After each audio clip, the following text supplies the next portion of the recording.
দেখুন, ইন্ডাকশন কুকারের আইজিবিটি বারবার কেন শর্ট হয় বা কেটে যায়, এর সমাধান কি সব কিছু জানতে পারবেন এই ভিডিওতে।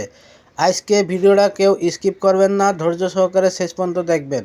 আমাদের চ্যানেলে সবসময় শিক্ষণীয় ভিডিও দেওয়া হয়, তাই চ্যানেলটি সাবস্ক্রাইব করে রাখুন, কাজে আসবে। আমি এই যে আইজিবিটি মাপ দিয়ে দেখাচ্ছি আপনাদের। এই আইজিবিটি মিটারে মাপ দিলে দেখাবে ফুল শর্ট। তো এই আইজিবিটি যদি বারবার শর্ট হয়ে যায়, আপনারা কি করবেন, কিভাবে সমাধান পাবেন, এই আইজিবিটি কেন বারবার শর্ট হয়, সব কিছু জানতে পারবেন এই ভিডিওতে। আমাদের এখানে ইন্ডাকশন কুকার রিপেয়ারিংয়ের কোর্স করানো হয়। যারা কোর্স করতে আগ্রহী আছেন, ভিডিওতে দেওয়া নাম্বারে কল দিয়ে বিস্তারিত জেনে নিতে পারেন।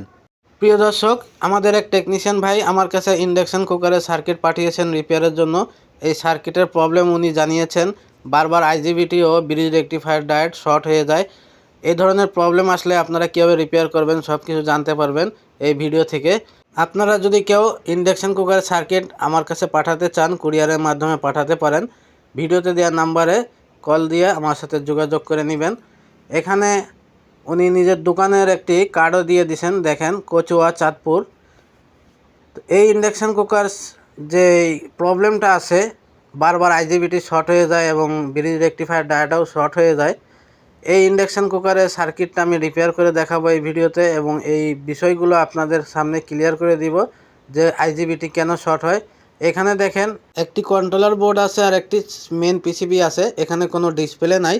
এই কন্ট্রোলার বোর্ডে মাত্র দুটো টাচ সুইচ লাগানো আছে, একটা অন অফ আর একটা আছে হাই লো। এখানে ব্রিজ রেকটিফায়ার ডায়োড আর আইজিবিটি বারবার শর্ট হয়ে যায়। তো আমি এখন চেক করে দেখব যে এখানে শর্ট আছে কি নাই।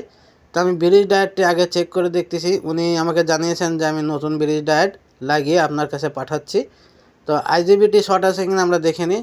দেখেন, আইজিবিটি শর্ট দেখাচ্ছে, emitter to collector full short দেখাচ্ছে। এই আইজিবিটি খুলে আমি আবারও চেক করে আপনাদের দেখাবো যে আইজিবিটি আসলে শর্ট আছে কিনা, আইজিবিটি কেন শর্ট হয়ে যাচ্ছে বারবার, কি কারণে হচ্ছে, এগুলো সব কিছু আলোচনা হবে এই ভিডিওতে। এই সার্কিটটা কিছুদিন আগে আমি রিপেয়ার করেছিলাম, তখন প্রবলেম ছিল পাওয়ার সেকশনের, পাওয়ার ছিল না মোটেও। তো এখন পাওয়ার সেকশনের প্রবলেম নাই, এখন প্রবলেম উনি বাদিয়েছেন বারবার আইজিবিটি শর্ট হয়ে যাচ্ছে এবং ব্রিজ রেকটিফায়ার ডায়োড শর্ট হয়ে পুরো সার্কিটটাই শর্ট হয়ে যাচ্ছে। তো এটা কেন হচ্ছে আমি এখনই আপনাদের বলে দিব ইনশাল্লাহ। তো আমি আগে আইজিবিটিটা খুলে নিচ্ছি। আইজিবিটি দেখেন কীভাবে উনি লাগিয়েছেন, বড় বড় লেগগুলো কাটেন নাই, একেবারে বড় লেগ ভাঁজ করে লাগিয়ে দিয়েছেন। এই আইজিবিটির নাম্বার হচ্ছে 15N120। আইজিবিটি ভালো অ্যাম্পিয়ারওয়ালা আইজিবিটি উনি লাগিয়েছেন, তারপরেও কেটে যাচ্ছে। দেখেন, কালেক্টর টু ইমিটার পুরোটাই শর্ট। এইভাবে আইজিবিটি যদি বারবার শর্ট হয় তাহলে তো কাজ করা সম্ভব হবে না। তো আইজিবিটি কেন শর্ট হয় আমি একটু পরেই আপনাদের বলে দিচ্ছি। আমি এখানে আইজিবিটি লাগানোর আগে দেখে নিচ্ছি সার্কিটে কোথাও শর্ট আছে কি না। একটি আইজিবিটি লাগানোর আগে কি কি ভোল্টেজ চেক করবেন আপনারা। প্রথমে আমি এখানে দেখতেছি সার্কিটের ভিতর কোথাও শর্ট আছে কি না। সার্কিটে কোথাও কোনো শর্ট নাই। সার্কিটে এক জায়গায় আমি ফল্ট দেখতে পাচ্ছি, যেটা আমি আপনাদের একটু পরে বলে দিব। প্রথমে এই সার্কিটটা রিপেয়ার করার সিস্টেম জানতে হবে। আমরা এই সার্কিটটার ভিতরে পাওয়ার কর্ডটি লাগিয়ে এখানে ভোল্টেজটা দিব, দিয়ে দেখব এই সার্কিটের কোথায় কত ভোল্টেজ আছে, ভোল্টেজগুলো অ্যাকুরেট আছে কি না সেটা দেখতে হবে। তো আমি পাওয়ার কর্ডটি লাগিয়ে দিচ্ছি। এখন আমি ভোল্টেজ চেক করে আপনাদের দেখাবো। যারা নতুন টেকনিশিয়ান ভাই আছেন, ইন্ডাকশন কুকারের সার্কিটে কাজ করার সময় খুব খেয়াল করে কাজ করবেন। ভোল্টেজগুলো হচ্ছে মেন।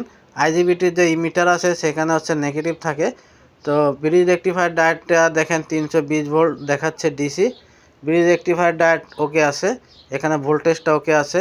কয়েলের আউটপুট ভোল্টেজ রেজিস্ট্যান্সে ঢুকছে 820 কেতে, কয়েলের ইনপুট ভোল্টেজ 315 এবং এখানে 820 কে রেজিস্ট্যান্স হয়ে আউটপুট দিচ্ছে। দেখেন এখানে 1.0 ভোল্ট। তো এই ভোল্টেজটাও ওকে আছে। আমরা কুলিং ফ্যানের যে 18 ভোল্ট থেকে 20 ভোল্ট 17 ভোল্ট থাকে সেগুলো চেক করব, এরপর 5 ভোল্ট চেক করব। এখানে কুলিং ফ্যানের যে জ্যাক আছে এই জ্যাকে দেখেন 17.12, 17 ভোল্ট ওকে আছে। এবং ডিসপ্লেতে যে 5 ভোল্ট যাবে এই 5 ভোল্ট দেখেন 4.97 ভোল্ট দেখাচ্ছে, এই ভোল্টেজটাও ওকে আছে। এখন আমাদের দেখতে হবে ড্রাইভ সেকশনে 18 ভোল্ট আছে কিনা। দেখেন ড্রাইভ সেকশনে 15.90 ভোল্ট দেখাচ্ছে, তার মানে 16 ভোল্টের কাছাকাছি। তো এটা ভোল্টেজ আমরা ওকে ধরে নিব, কারণ 16 ভোল্ট থেকে 20 ভোল্ট পর্যন্ত থাকলে এনাফ। তো ড্রাইভ সেকশন চেক করা শেষ। আমরা এখন আইজিবিটি লাগাবো। আইজিবিটি লাগানোর আগে অবশ্যই আপনারা আইজিবিটির গেটে কোনো ভোল্টেজ আছে কিনা দেখে নেবেন। এই আইজিবিটি বারবার শর্ট হয়ে যাওয়ার এক নম্বর প্রধান কারণ হচ্ছে আইজিবিটির গেটে কোথাও যদি কোনো রকম ভোল্টেজ থাকে তাহলে আইজিবিটি লাগানোর পরে শর্ট হয়ে যাবে। তো আইজিবিটির গেটে ভোল্টেজ আছে কিনা চেক করে নেবেন। আইজিবিটির গেটে তখনই ভোল্টেজ আসে যখন ড্রাইভ সেকশনে কোনো প্রবলেম থাকে। তো অনেক টেকনিশিয়ান ভাই এটা খেয়াল করেন না, আইজিবিটি শর্ট পান, আইজিবিটি খুলে আরেকটি নতুন আইজিবিটি লাগিয়ে দেন, তারপরে দেখা যাচ্ছে লাইন দেওয়ার সাথে ওই আইজিবিটিটাও শর্ট হয়ে যায়। আইজিবিটি শর্ট হওয়ার আরও কয়েকটা কারণ আছে, আমি সেগুলো বলবো আপনাদের, আপনারা খেয়াল করে শুনবেন। আমি এই ভিডিওর ফাঁকে ফাঁকে বলে দিব। এই যে এখানে আমি যে হিট চিনের সাথে স্ক্রুপটি লাগিয়েছি, এই স্ক্রুপ লাগানো যদি লুজ থাকে তাহলে আইজিবিটি বারবার শর্ট হবে এবং ব্রিজ রেকটিফায়ার ডায়োডটাও শর্ট হয়ে যাবে। এখানে যে কন্ট্রোলার বোর্ড দেখতেছেন এবং সেন্সর দেখতেছেন সব কিছু আমি এখানে কানেক্ট করে দিয়েছি। এখন আমরা চেক করব যে আমাদের এই ইন্ডাকশন কুকার হিট হচ্ছে কিনা। আইজিবিটি শর্ট হওয়ার আরেকটি কারণ হচ্ছে কয়েলের সাথে যে কয়েলের ইনপুট আর আউটপুটের সাথে যে একটি 0.33 ক্যাপাসিটার থাকে, এই ক্যাপাসিটার নষ্ট থাকলে বারবার আইজিবিটি শর্ট হবে। দেখতে পাচ্ছেন এখানে ইন্ডাকশন কুকারের কুলিং ফ্যান চলতেছে, ইন্ডাকশন কুকার হিট হওয়া শুরু হয়ে গেছে। এখানে অ্যাম্পিয়ার নিচ্ছে 4.2 অ্যাম্পিয়ার। এই আইজিবিটি শর্ট হওয়ার আরও একটি কারণ আছে, যদি হাই অ্যাম্পিয়ার লোড নেই সেক্ষেত্রে কিন্তু আইজিবিটি বারবার কেটে যাবে। তো আপনারা 501 ভেরিয়েবল পিসের অ্যাডজাস্ট করে অ্যাম্পিয়ারটি কমিয়ে দিবেন। সর্বোচ্চ অ্যাম্পিয়ার হবে 4 অ্যাম্পিয়ার থেকে 6-7 অ্যাম্পিয়ার পর্যন্ত। 7 অ্যাম্পিয়ারের বেশি যদি হয় তাহলে শর্ট হয়ে যাবে। এই ইন্ডাকশন কুকার সার্কিটের ভিতরে আমি যে ফল্ট পেয়েছি, কি কারণে বারবার ব্রিজ রেকটিফায়ার ডায়োড শর্ট হচ্ছিল এবং আইজিবিটি শর্ট হচ্ছিল আমি আপনাদের এখন দেখাবো। আমি এই ইন্ডাকশন কুকারের সার্কিটের সাথে যে কয়েলটি সংযোগ দিয়েছি, এই কয়েলটি আমি কানেকশানটি ডিসকানেক্ট করে নিচ্ছি, তারপরে আপনাদের দেখাবো কোন ভুলের কারণে ইন্ডাকশন কুকারের সার্কিটের আইজিবিটি বারবার নষ্ট হচ্ছিল এই সার্কিটে। তো অধিকাংশ টেকনিশিয়ান ভাই এই ভুলগুলো করে থাকেন। আইজিবিটি যখনই আপনারা লাগাবেন, সোল্ডারিং করবেন, এখানে ভালো করে ওয়াশ করে দিবেন। আমি এখানে এনসি থিনার দিয়ে ভালো করে সার্কিটটা ওয়াশ করে দিচ্ছি। সার্কিটের এই আইজিবিটি সেকশনে যদি কোনো রকম শর্ট থাকে, কোথাও লিকেজ শর্ট থাকে, হালকা শর্ট যদি থাকে, তাহলে আইজিবিটি বারবার শর্ট হয়ে যাবে বা কেটে যাবে অথবা রেকটিফায়ার শর্ট হয়ে যাবে। তো এখানে সুন্দর করে আমি পরিষ্কার করে দিচ্ছি, তারপরে আমি পরিষ্কারভাবে আপনাদের দেখাবো যে এই সার্কিটের কি প্রবলেম ছিল।